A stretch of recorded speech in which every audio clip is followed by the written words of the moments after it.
The first time I played Baldur's Gate 2, I was around 12 years old, and it blew my mind. It was one of those games that expanded my understanding of what video games could be. I kept playing it for years, and it is one of the best games I have played since. And now Baldur's Gate 3 has come out, and I can safely say that that is also one of the best games I have ever played. And it's easy to think that, well, of course it is. How could it not be? A sequel to one of my favorite games made by Larian Studios. But here's the thing, this wasn't supposed to happen. In this video, I'll take a look at a bunch of stuff that could have happened that would have meant that the Baldur's Gate 3 we have today would have been impossible. And in the end, I'll talk about how I think that Larian may have doomed the Baldur's Gate series to fall from grace.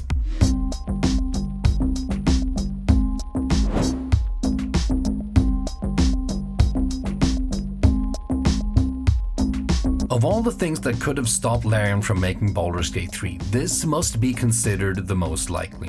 I'm sure that BioWare had every intention to return to the series at some point. However, due to a settlement in a long dispute, Atari ended up with the rights to D&D, which then included the rights to Baldur's Gate. Meaning BioWare were no longer in a position to make installments in the series. In an old article by Videogamer.com, they interviewed Greg Zeschuk, then Vice President of Entertainment at BioWare. In this interview, Greg states that since they couldn't make another Baldur's Gate, they said something along the lines of, "Oh well, let's make our own." And that's how Dragon Age came to be. While he didn't state outright that they would have made a third Baldur's Gate, and they said they felt like BG2 closed the series, he also said that it stung to not be able to keep working on characters they'd made, such as Minsc. And while it could be true that BioWare had never made another Baldur's Gate even if they had retained the rights for it, I find it next to impossible to imagine. And let's be honest, thank whatever deity you'd like that they didn't. Because while I'll give it to BioWare that they could have made another good Baldur's Gate,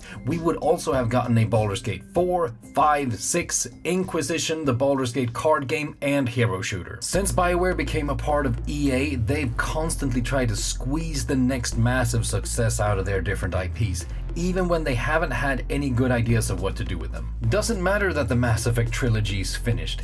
EA's not finished making money off of it, so here comes Andromeda. And when that wasn't as successful as management had hoped, BioWare, a studio primarily known for making single-player story-driven RPGs, are put on making Anthem, a multiplayer live service game.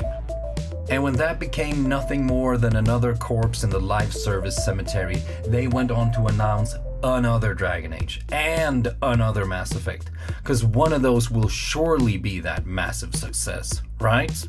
Well, no, not according to EA, who recently stated that Dragon Age The Veilguard, despite reviewing well and selling over 1.5 million copies in its first quarter alone, only met 50% of their expectations. And they've now fired even more people from BioWare. On the opposite end of the spectrum, we have Larian, who have now seen critical acclaim and financial success of Baldur's Gate 3 that may very well be the peak of what they'll ever achieve. Let's hope not for their sake, but it wouldn't be surprising if that turns out to be the case, considering just how successful they've been. And they have decided that since they don't have another good story to tell in the world of Baldur's Gate, they are handing it back to Hasbro, saying, "Thanks, this was great."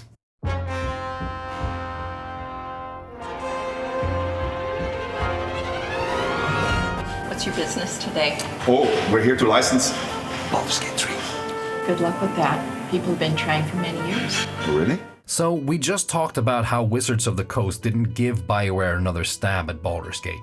But not only that, they didn't give it to anyone else either.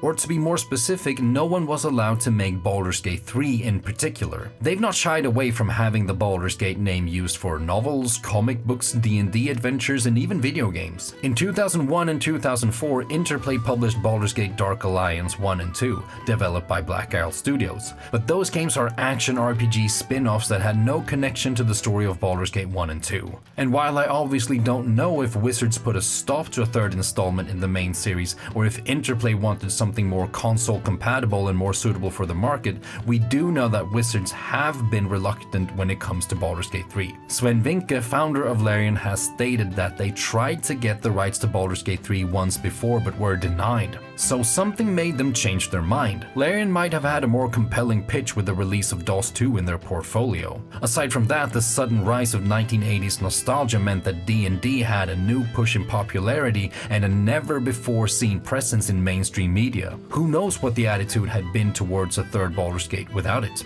With everything I've talked about so far, it's easy to imagine a world where it wouldn't have been possible for Larian Studios to pitch their idea for Baldur's Gate 3, or one where Hasbro would have denied their pitch.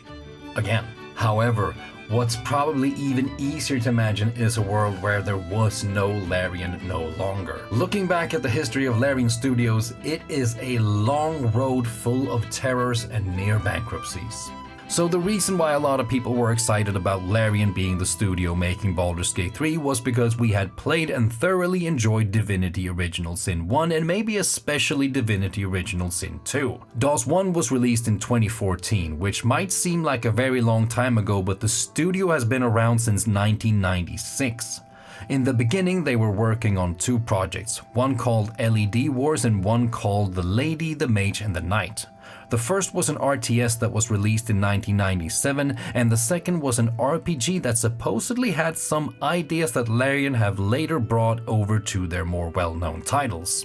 The main reason why a lot of people might not have heard and definitely not played The Lady, the Mage and the Knight is that Larian were abandoned by the publisher and the game was never released. Instead, a bunch of employees that had been sent over from the publisher Attic Entertainment to support Larian had now become Larian's employees, but with no money to, well, support those employees. So instead of making the games they wanted, Larian had to make around 20 work-for-hire games in a year, according to Swen Vincke in an interview with PC Gamer made in 2018. Managing to stay afloat, they later signed with publisher CDV Software for Divine Divinity, or as it's more commonly known, just Divinity, the foreshadowing of the original Sin series. Divine Divinity and its sequel were both released early by the publishers against the will of Larian and in incomplete states.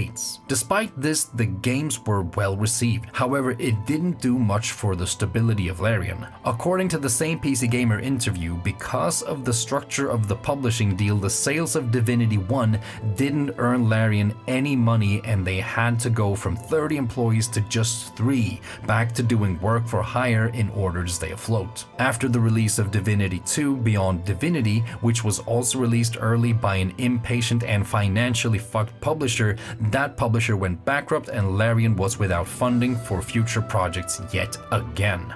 Divinity Original Sin 1 was made with venture capital, bank loans, and a Kickstarter campaign. The success of that game and an early access release then funded Divinity Original Sin 2. And releasing the game in early access is a concept they stuck with during the development of Baldur's Gate 3. No longer relying on publishers to create what they want, Larian are now relying on themselves and their player base. Like Swen said at his acceptance speech at GDC in 2024. I've been fighting with publishers my entire life, so it's like, and I keep on seeing,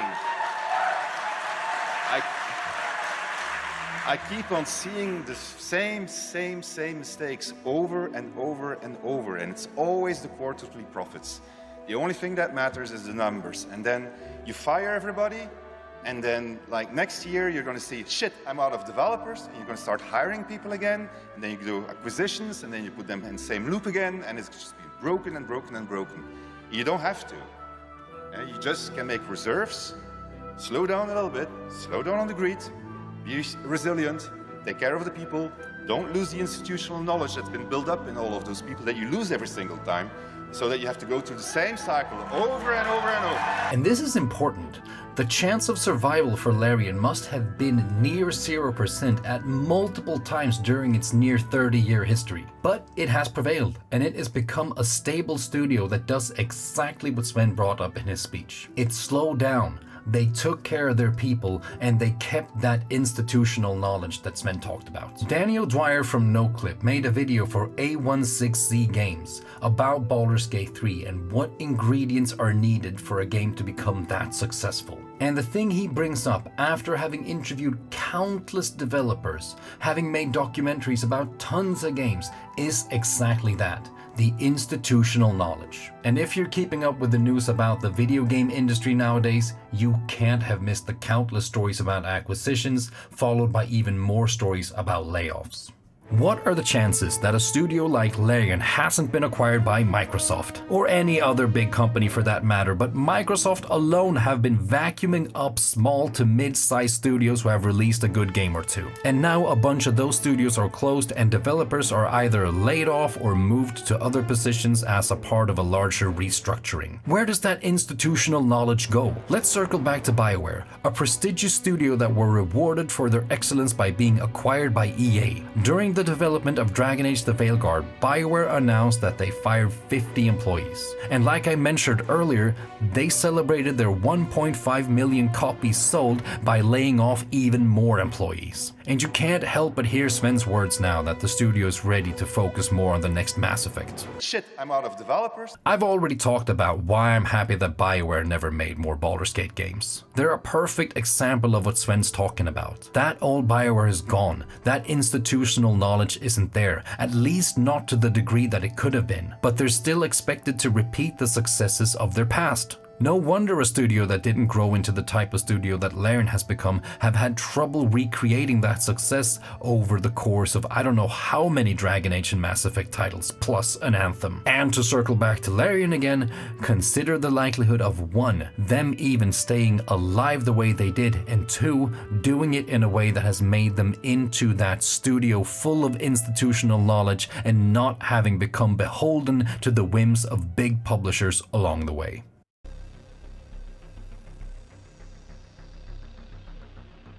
Like I mentioned in the beginning of the video, I believe that Larian have doomed Baldur's Gate to become what it somehow never became in the decades between Baldur's Gate 2 and 3. A franchise being squeezed for more and more success until there's not a drop of blood left in that stone. It has been portrayed as if Wizards didn't want to give anyone the rights for a Baldur's Gate 3 because Baldur's Gate was the crown jewel. And only when Larian had proven themselves worthy to take care of their most prized IP, there was a change of heart. And I'm sure that that is true, at least for some people at Wizards. But I also believe that very few people making decisions on that level will take a look at the success of Baldur's Gate 3 and say, yeah, let's not do that again. And as you already know, Larian are done. The IP have been handed back to Wizards, who I believe offered Larian to keep making Baldur's Gate and other D&D games for them. Cause of course they love that, but Larian have other things they want to do. And that means more to them than trying to repeat the success they've already had. So that task will land on another studio. And call me Mr. Sourpuss, but the chances of someone being able to do Baldur's Gate justice the way that Larian did, and Hasbro and Wizards not turning this into a money-making machine like EA did with Dragon Age and Mass Effect, seem microscopically small to me.